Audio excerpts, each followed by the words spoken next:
Kanya-kanyang dala ng bingwit ang mga lumahok sa fishing contest na ginaganap dito sa Aliw Linear Park, Barangay Buting.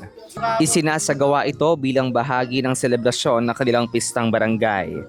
Ang nasabing fishing contest ay pinangunahan ng Barangay Buting Council at nilahukan ng mga pawang residente ng barangay. Ayon sa mechanics, magkakaroon ng first catch kung saan ang unang makakahuli ng isda ay magkakaroon ng premyo.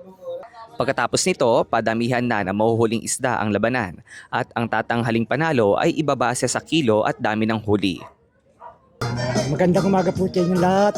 Ako po si Ramil Tarife, taga Buting, Patig. Taga rito rin, tabing ilog. Bakit po tayo sumali sa fishing contest? Taon-taon kasi talagang sumasali ko dito para makisaya, sa piyesta ng Buting.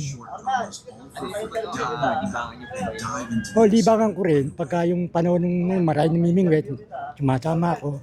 Pero dito lang. Ilang taon na po ginagawa? Siguro nasa 15 to 20 years na rin.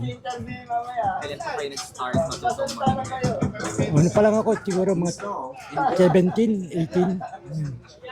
Ano pong masasabi niya sir na may ganito tayo activities? Masaya, sa bagay, kailan lang uli na ulit to. Dati naman wala nito eh.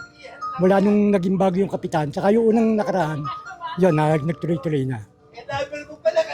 Ang matatanghal na kampyon ay mag-uuwi ng 3,000 cash prize, habang tatanggap naman ng 2,000 pesos ang first place at 1,000 naman ang second place. Taon-taon ngang isinasagawa ang fishing contest bilang bahagi ng fiesta activities ng barangay.